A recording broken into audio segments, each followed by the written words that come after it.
Live 10 at 10. A lot of people, including myself, we had our head in the sand, not thinking that there was a problem. But then I realized there was more of a problem, and the law enforcement really took action against the gang members at that time. Shootings, robberies, and high-speed chases, all crimes law enforcement say have increased and been linked to gangs in the valley. Thank you for joining us. I'm Krista Babe. A new police task force may be in place to stop the gang problem before it gets out of control. But this isn't the first time the community is dealing with it. Valley News Team's Macy Anger talked with a man who years ago lost his wife to gang violence.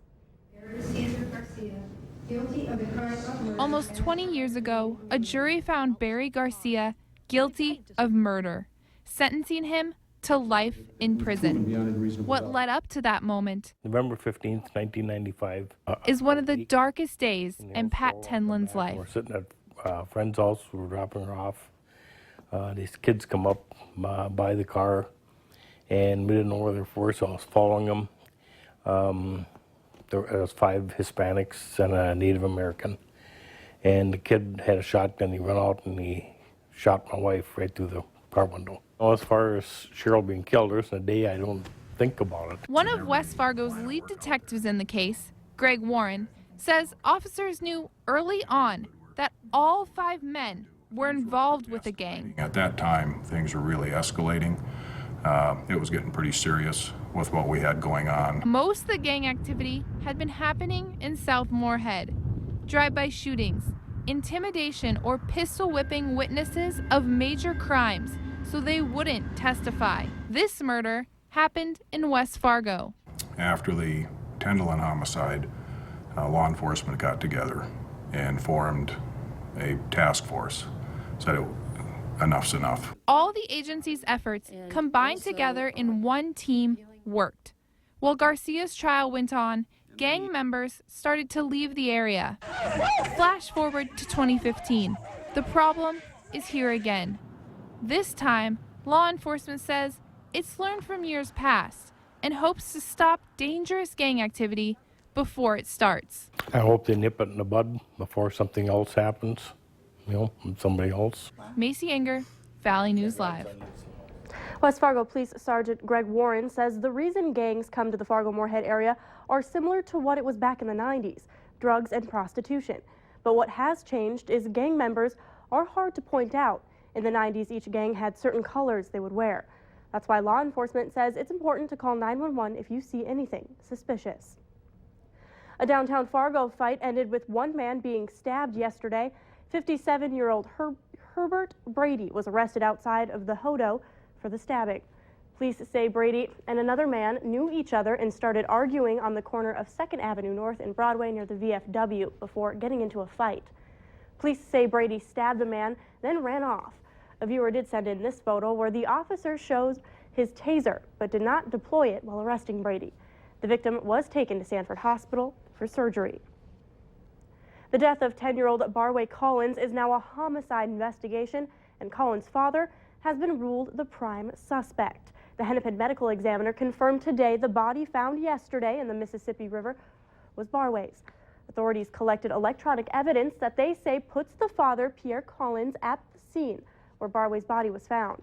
The 10-year-old disappeared after school nearly 4 weeks ago.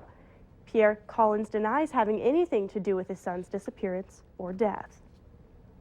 A Fargo man was taken to the hospital after the semi he was driving rolled on its side near Wahpeton. 29-year-old Joshua Graves was driving the Peterbilt semi and tried to merge onto the 210 bypass to westbound Highway 13 just before 11 this morning. The semi entered the right turn of the on-ramp too fast, causing the load in the trailer to shift. It then rolled onto the driver's side and slid across 2 lanes of traffic, hitting the median divider. Graves was able to get out of the semi and was taken to the Breckenridge Hospital for minor injuries. 10 at 10 continues with Hillary Clinton announcing she is officially running for president. Clinton made her announcement through a video posted through social media, and in the closing part of the video, Clinton appears and says she will run for president in 2016. She also made a statement on social media about her announcement shortly after the video was posted. The presidential race is expected to get bigger tomorrow, when Republican Senator Marco Rubio makes his announcement in Miami. And kids from all walks of life came out to help others in need today, while at the same time working on breaking down boundaries. Better Together Interfaith Alliance at Concordia put on the event for a second year. More than 50 people put together hygiene bags filled with toothpaste, soap, and razors to give to Churches United for the Homeless. The goal to get everyone to work together on the task and maybe even make a new friend. Just instead of finding their differences, find their sameness and how they can do things together to make this world a better place. And if you'd like to help, Churches United for the Homeless is always looking for hygiene items, and we've got more information on our website. Just go to valleynewslive.com. And Churches United for the Homeless is always in need of those items. 1/3 of the people who use their beds are young children, and that rate is growing. In an effort to raise awareness, Churches United gave a rare look inside the shelter as leaders try to expand their services with low-income housing. Valley News Team's Christina Craig learned construction to help will take millions. After a grant failed last year, Churches United is reapplying for funding, nearly $8 million through the Minnesota Housing Finance Agency. It's not unusual for people to come to this funding source 3 times in a row before they're funded. This will be our 2nd time, and we may not get it this time, but we will continue. It's a large amount of money, and it's needed. In order to help rid the metro area of homelessness by building affordable low-income apartments. The problem? The funding is competitive as agencies across the entire state apply for this grant. Last year we applied in such a hurry, we didn't get to communicate with the neighborhoods, surrounding neighborhoods the way we wanted to, and this year we're able to do that. And last year there was mixed reaction from neighbors. Many opposed having this facility in their neighborhood. They have stereotypes. Once homeless, always homeless. So it doesn't matter if they're moving into permanent supportive housing. They are still being viewed by those neighbors as homeless. As the city's population grows, so does the homeless rate. The need to shelter, feed, and find housing is taxing on staff. We need professionals. We would love to provide more staff so our staff isn't so stressed, but that takes money. Funding they're hoping is approved sooner rather than later. In Moorhead, Christina Craig, Valley News Live. A session will be open to all community members to learn more and voice their opinions April 30th at the Yupcop Center.